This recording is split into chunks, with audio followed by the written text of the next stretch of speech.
Well, once again, happy Mother's Day. And I'm saying that happy Mother's Day to each one of you who is blessed enough to be a mom. What an honor and a privilege it is to be called mother. And this includes stepmoms, adopted moms, pet moms, estranged moms, and each one who mothers those around them or strives to balance that divine feminine within themselves. All around the country today, people are joyously celebrating Mother's Day, each with their own plan for what to do. Many children are super excited to treat their moms to their homemade cards and gifts.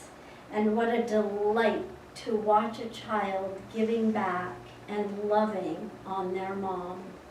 I know my students were extremely thrilled to bring home their gifts and cards that they had made this week for their moms. I think they treated those when they picked them up, when they were finally done and they picked them up for me, they treated them like the most precious thing. They put them in their backpacks so carefully, more carefully than any of the other papers I've seen them put in there all year long.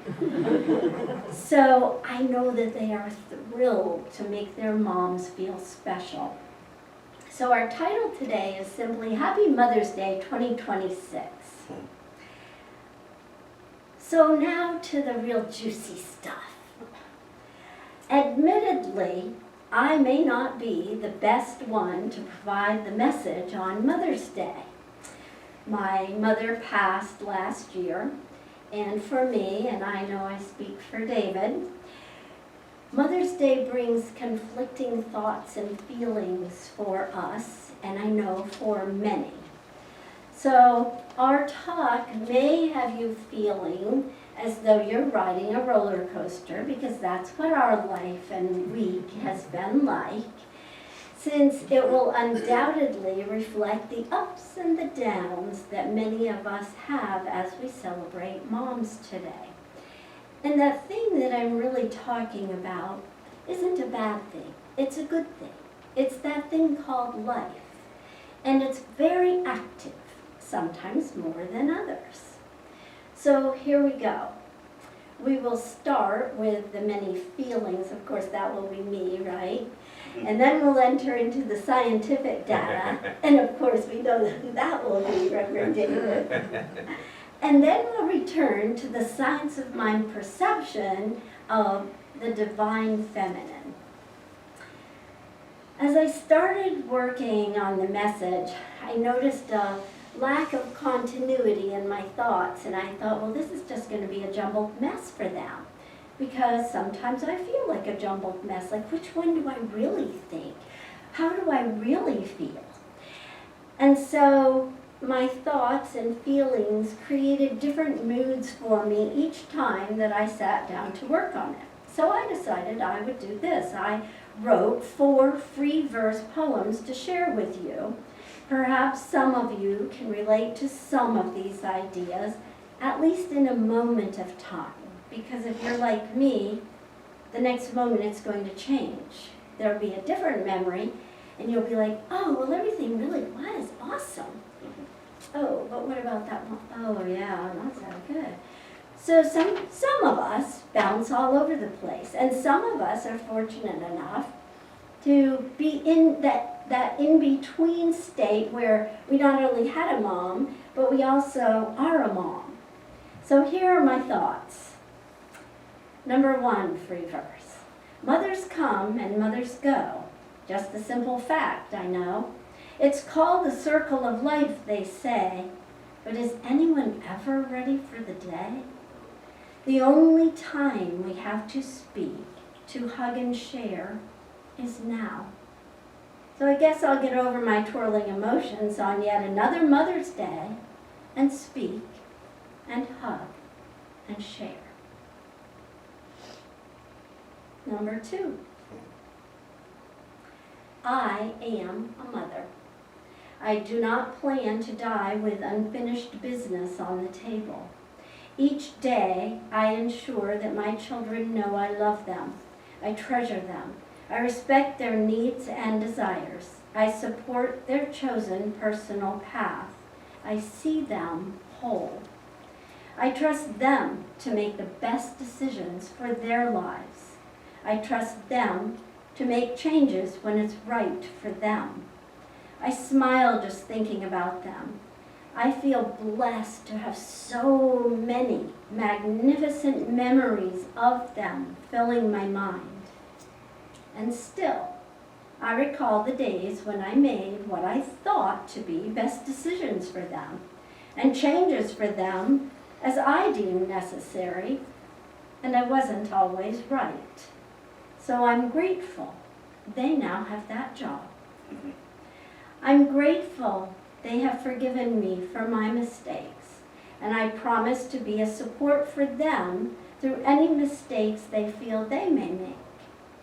You see, I presently live in the in-between state, that space where mixed emotions sometimes arise about my own childhood, and simultaneously, I desire to ensure my children don't have mixed emotions about me in their later years.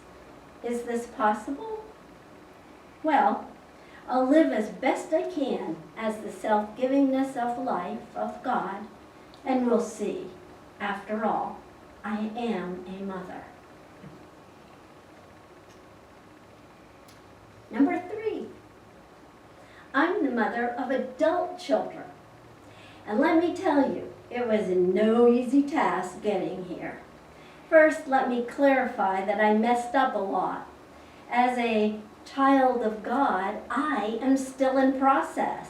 Who thought it would be a good idea for me to help little ones while I had so much growing and sorting to do myself?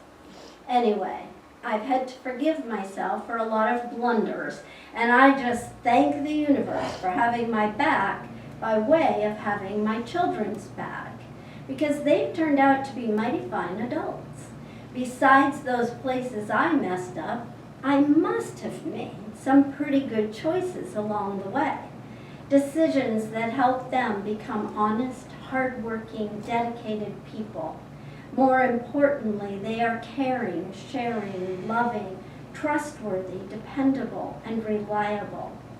And they create a lot of humor and good times in their lives and the lives of others. Actually, now that I think about it, they have taken the good where they have found it, an Ernest Holmes quote, and gone on to create more good. I guess one can't ask for more than that. Wow, I'm proud of them. And you know what they say, it's all the reflection. Number 4, what I wish my children could say to me. Dearest Mom, you gave me the greatest gift anyone could ever provide. You gave me life. That is to say, you gave me life as a human being.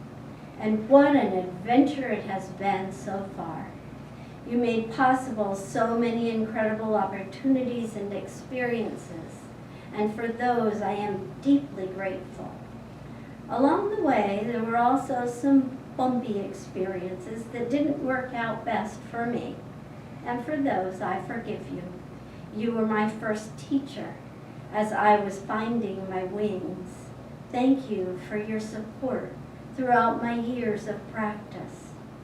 No matter what the circumstances, the good, the bad, and the ugly, I have always known your heart was in the right place. You have shared your love and wisdom in the best ways you knew how, and you continue to grow and share with me your new growth. I've learned many great ways of living from you, and now I'm able to take all you've given me that empowers me to be my best me and let go of that which doesn't. Today, as we celebrate you on Mother's Day, I want you to know you are genuinely loved, respected, adored, and honored. I look forward to the new ways in which we will grow together, as well as the new ways in which we will watch each other grow in our own lives. I know I am blessed by any new growth I observe in your modeling, whether it is so I can incorporate it into my life or give it a bypass. Parenthesis, I had to add a little humor or you wouldn't think it was me writing this note to you. Parenthesis. Anyway, there are a few things you've taught me that I treasure the most. To be love, which includes loving myself and others, to treasure family and those you hold most dear, to believe in myself and use my inner wisdom, balance, and bliss for good. My dearest Mom, remember, I love you always, always. And now, the science portion. Can I do this with a tear in my eye?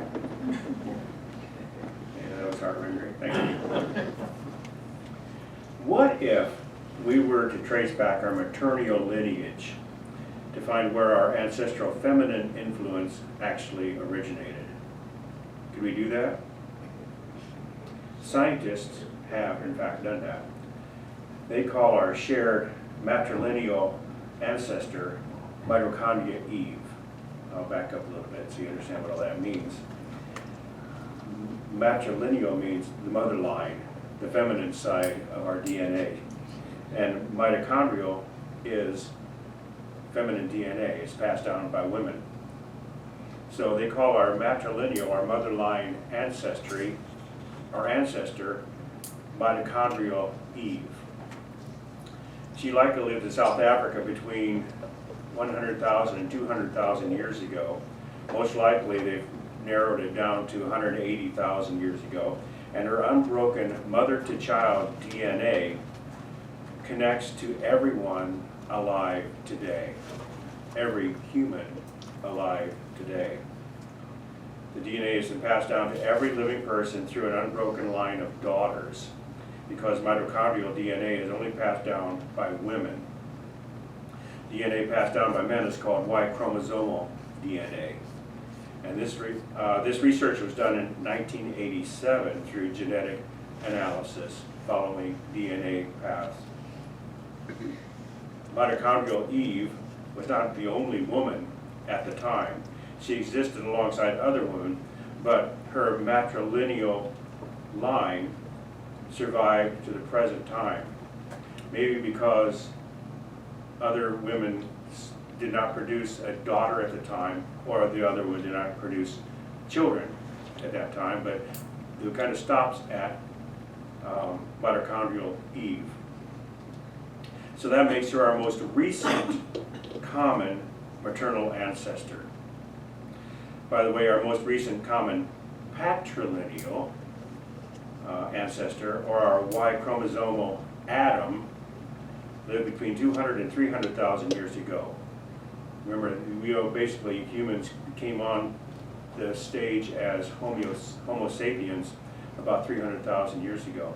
I think it's interesting that I read about 6 articles about this to try to get a better understanding of it before I come up here and try to talk about it.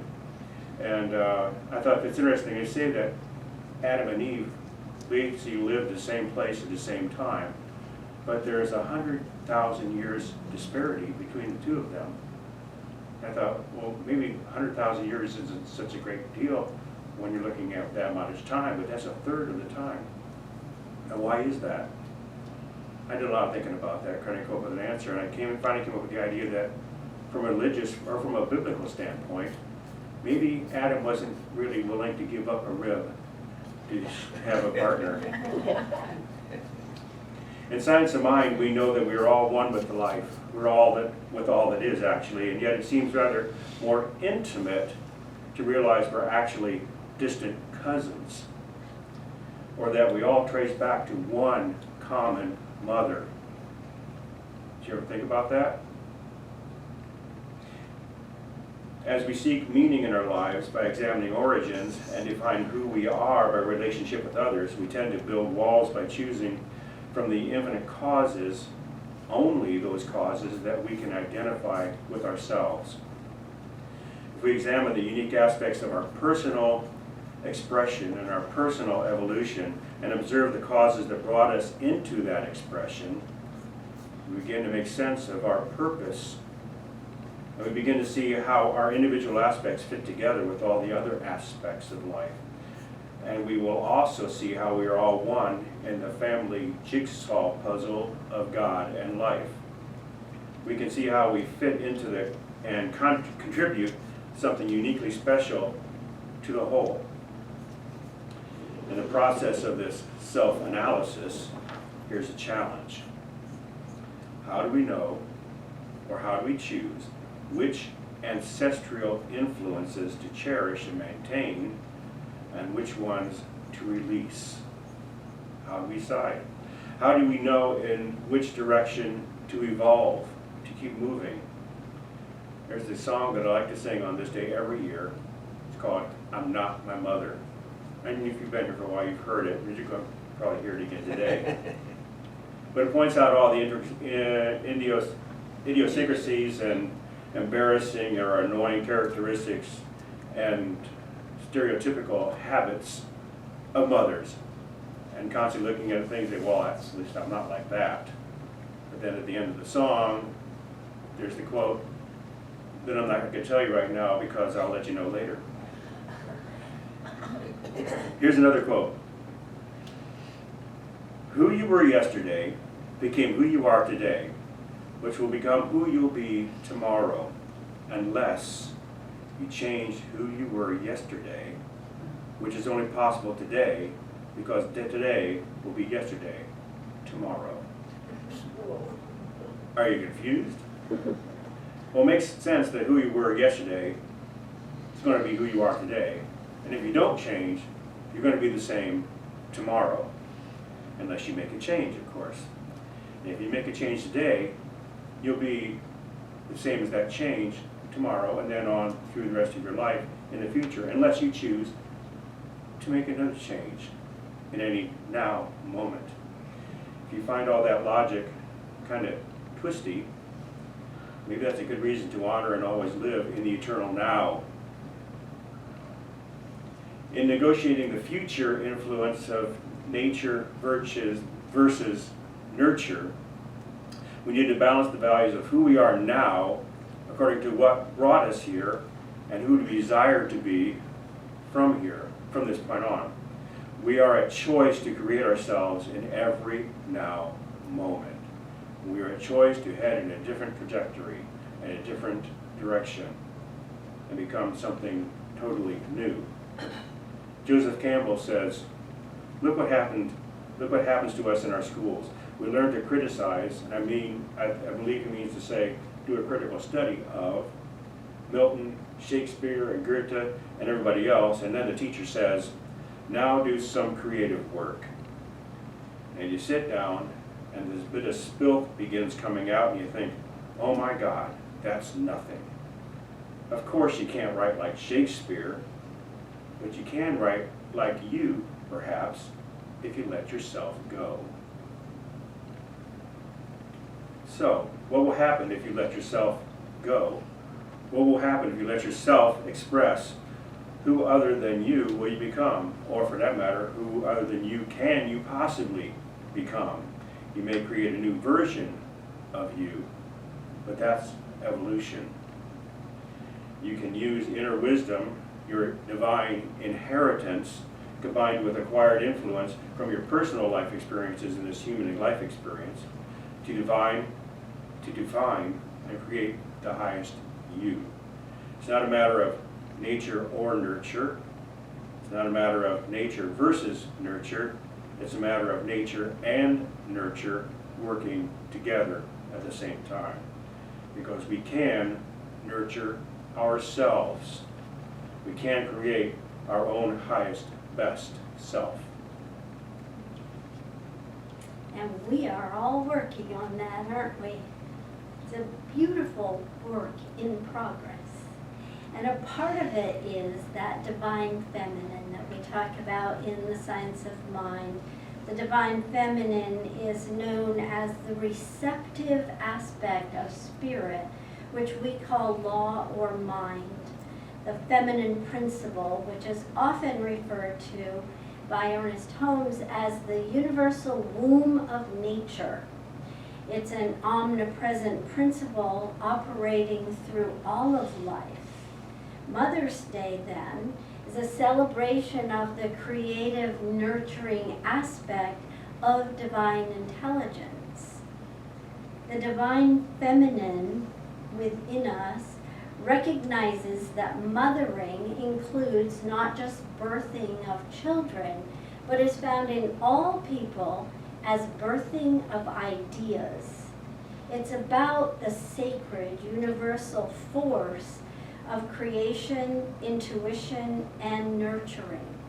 We birth ideas in many, many forms, some of them being our careers, our relationships, our health, healing, arts, music, just to name a few of them. There is within us this inner knowing, which we call intuition.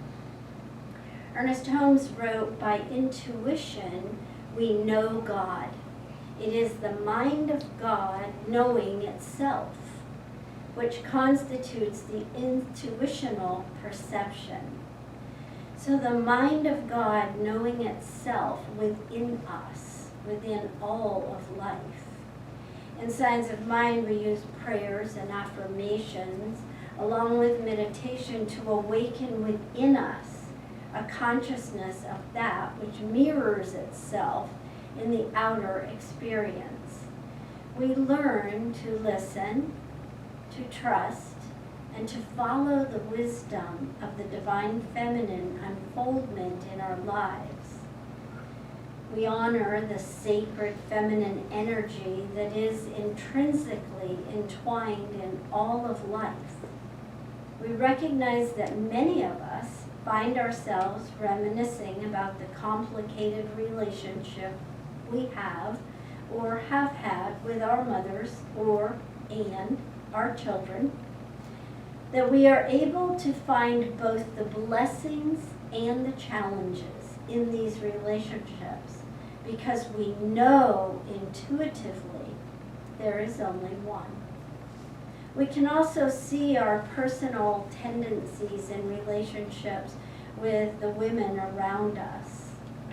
Again, our feminine aspect, whether we are male or female, nurtures us as we release ideas that divide us and birth ideas that unite us.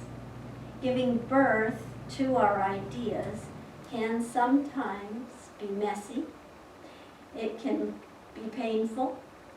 It might even feel a little frightening. However, there's a beautiful and rewarding effect, and we get to bring it forth. We are awakening to our spiritual magnificence. Happy Mother's Day in whatever way you choose to celebrate.